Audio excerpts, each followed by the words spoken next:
Welcome back to the Mad Genius Thesis. It's a question that's fascinated people for centuries. Is there a connection between creativity and mental illness? Yeah, it's a fascinating question for sure, and complex, and one that I think has really inspired a lot of debate. It really has. Yeah. It's something that we're going to kind of take a deep dive into today Okay. by looking at some sources that tackle this question and, kind of start thinking about where are we at today with this enduring fascination with this sort of idea of the tortured artist. Yeah. This concept that brilliance and suffering are somehow intertwined. Yeah. And so we're going to look at a variety of sources and kind of jump around a little bit. But I thought it would be interesting to start with Robert Burton's The Anatomy of Melancholy, Okay. which was published in 1621. Wow. So, quite a while ago. Yeah. And just to kind of point out that this book offers some really surprisingly insightful observations for something that was written so long ago. Yeah, and what's really striking about Burton is that he himself actually suffered from melancholy. Right. And he dedicated a significant portion of his life to actually trying to understand it. And so he wrote extensively about this condition. And I think what's so fascinating is that while he did adhere to the prevailing medical beliefs of his time, that an excess of black bile caused melancholy, he also recognized that there were social and environmental factors at play. Oh, that's interesting. Yeah. It's like he was grappling with the same questions that we are today, I think so. centuries later, which makes me think about how much of how we understand depression is shaped by the scientific and social context of the times. Right. So I'm curious, how has our understanding of depression evolved throughout history? Well, it's been a fascinating journey and, frankly, somewhat meandering. Okay. Before the 20th century, severe melancholy was often seen as a very distinct biological illness, almost like a physical ailment. And interestingly, milder forms of what we might now call depression were often attributed to life events like grief or loss. Makes sense. So it was a more contextual understanding. Right. Sad things happen, you feel sad. Exactly. Seems like common sense, but it sounds like things started to shift a little bit in the 20th century. They did, yeah. The 20th century saw the rise of what was called social psychiatry, which really emphasized the role of social factors in mental illness. Okay. And so think about the 1960s, a time of immense social and political change, right? And there was a lot of discussion about how things like poverty, inequality, and discrimination impacted mental health. Makes sense, given all the kind of upheaval and change happening at the time. Exactly. But did that perspective stick around? Not entirely. While social psychiatry offered this really valuable lens, the following decades saw a shift back toward biological explanations for mental illness. And the development of antidepressants certainly played a role in solidifying this idea of depression as a primarily medical condition. It seems like the pendulum swings back and forth Yeah. between these different ways of understanding mental health. Yeah. So how has this medicalization of depression impacted research and the way we view it today? Well, I think it's had a really significant impact, no doubt.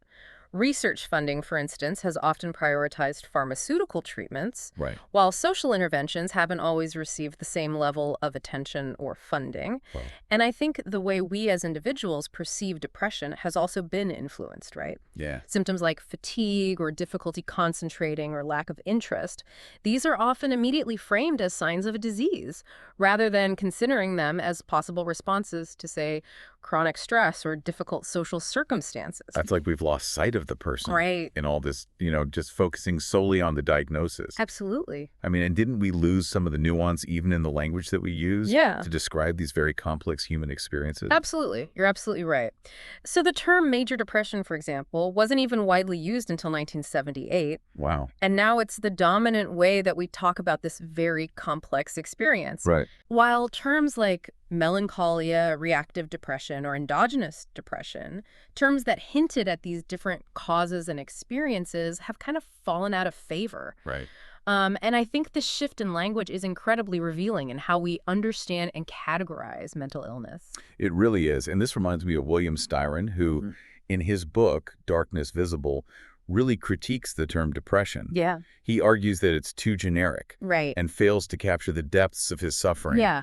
He really preferred the term melancholia Right. because he felt like it more accurately conveyed that kind of darkness and despair that he experienced. Yes. And Styron makes a really compelling point because he felt that reducing these complex human experiences to these simple medical labels actually hindered understanding. Yeah. And in a way, trivialized the immense suffering involved. It really raises this question then. Could depression, or melancholia, as Styron might call it, be seen as a natural response to the pressures of modern society? I mean, think about it.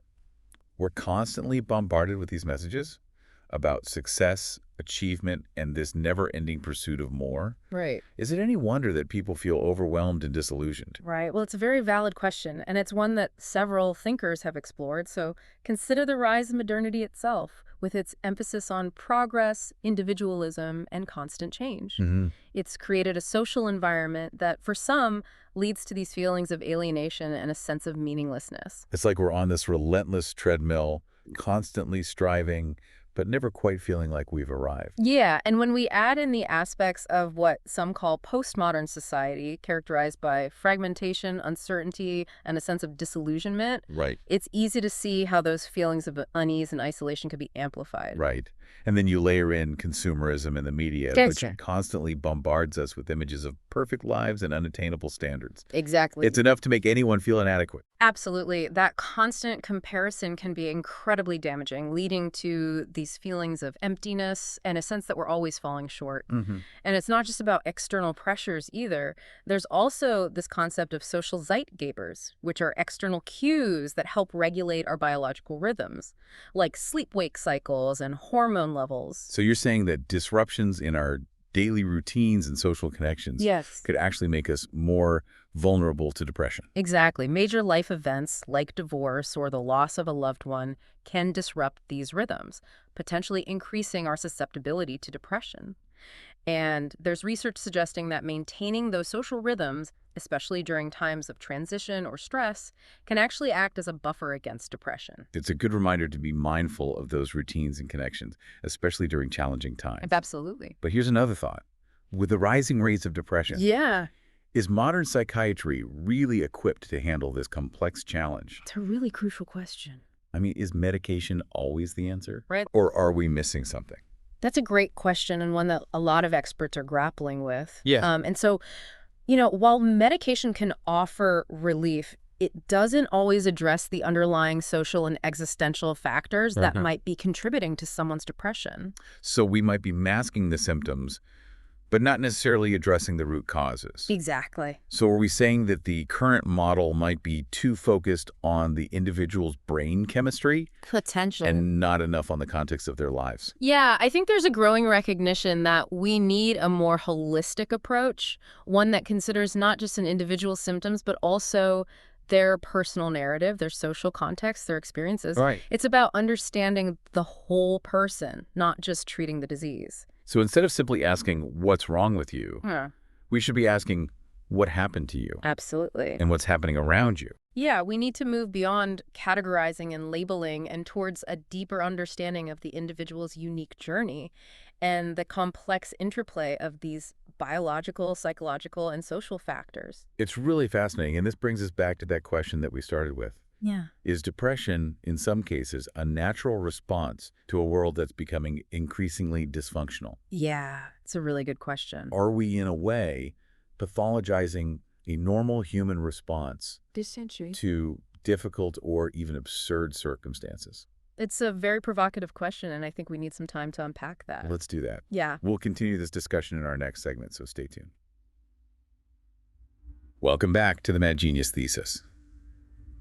We've been kind of delving into this idea that depression might be more than just a biochemical imbalance. Right. That it could be a signal, a message, pointing toward the need for personal or societal change. It's definitely a thought-provoking perspective. It is.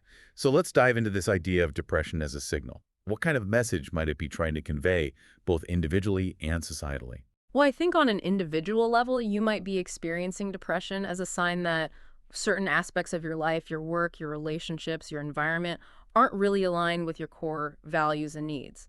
It's that feeling of being stuck, going through the motions, but not truly feeling alive or connected to what you're doing.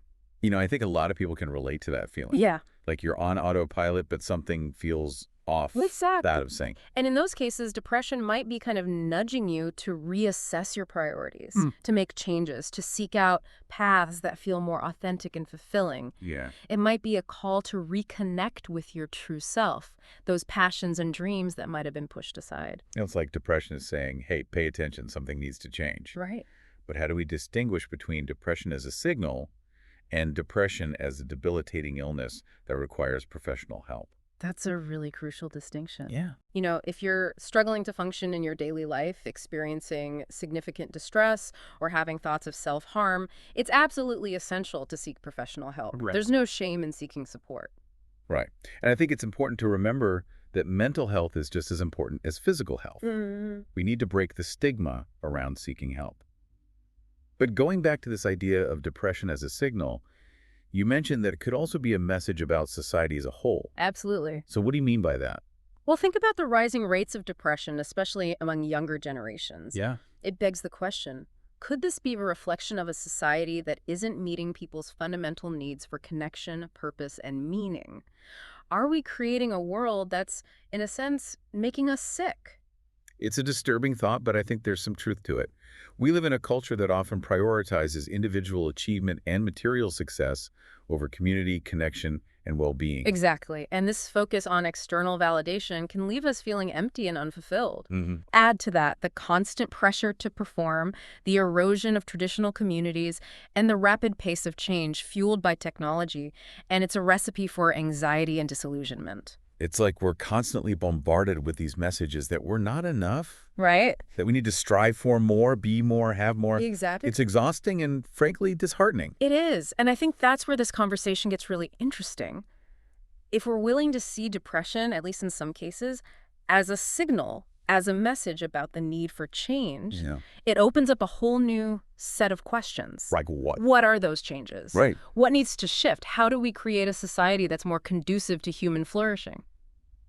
Those are big questions, and I don't know if we have all the answers, Right. but it feels like we're at a critical juncture. Yeah. A moment where we need to start asking these questions and exploring different ways of being in the world. I agree. We need to look beyond these individual solutions and start thinking about systemic changes that address the root causes of these issues. So how do we start listening to this message both on a personal and a societal level? How do we move from awareness to action? Yeah. We'll explore those questions and more in our next segment, so stay tuned. Welcome back to the Mad Genius Thesis. We've been exploring this kind of intriguing concept of depression as a signal, a message, potentially urging us towards individual and societal transformation. Challenging us to think beyond just treating symptoms. Right. And to really consider the deeper meaning and potential that's embedded within these experiences. Yeah.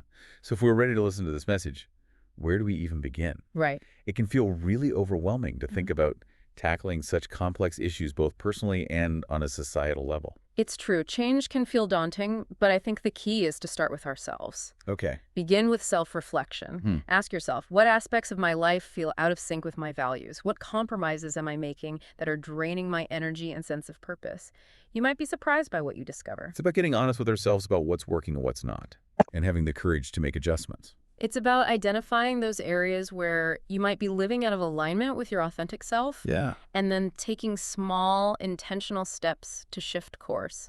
Maybe it's setting boundaries in a relationship that's become draining. Right. Or perhaps it's finally carving out time for that creative project you've been putting off. You know, what I appreciate about this approach is that it empowers us to take ownership of our well-being. Absolutely. It's not about waiting for someone else to fix things, but rather recognizing that we have agency to create positive change in our own lives. I completely agree. And it's important to remember that this journey is rarely linear.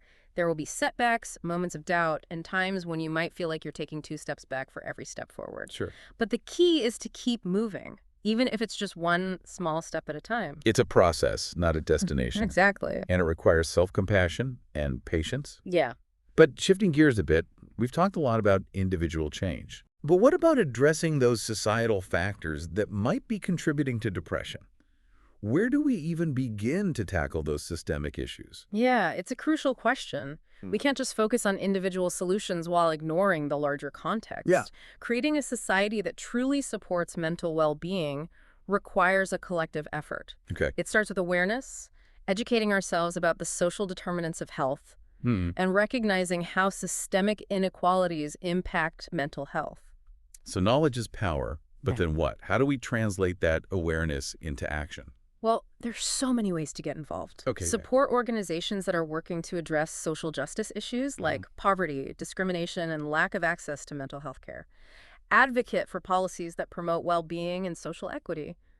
Even simply engaging in conversations about these issues with your friends, family, and community can make a difference. It's about using our voices and our actions, however small they may seem, Absolutely. to create a more just and compassionate world. Exactly. Our individual well-being is deeply interconnected with the well-being of our communities and the planet as a whole. It's about recognizing that we're all in this together. It's a powerful reminder that by working together, we can create a world that supports not only our own mental health, but the mental health of generations to come. Well, on that note of hope and collective action, we wrap up this deep dive into the complex relationship between creativity, mental illness, and the pressures of modern society. Yeah. We started by exploring the history of how we viewed depression, then challenged conventional thinking, and ultimately landed on the idea that depression might be more than just a disease. It might be a signal, a message urging us towards individual and collective transformation. And we've talked about practical steps that you can take to listen to this message, both in your own life and within the larger social context. Right. And we hope that this conversation has sparked your curiosity and inspired you to explore these questions further. Remember, the journey towards mental well-being is a continuous one, and it's a journey we take together. Thank you for joining us on the Mad Genius Thesis. We'll see you next time.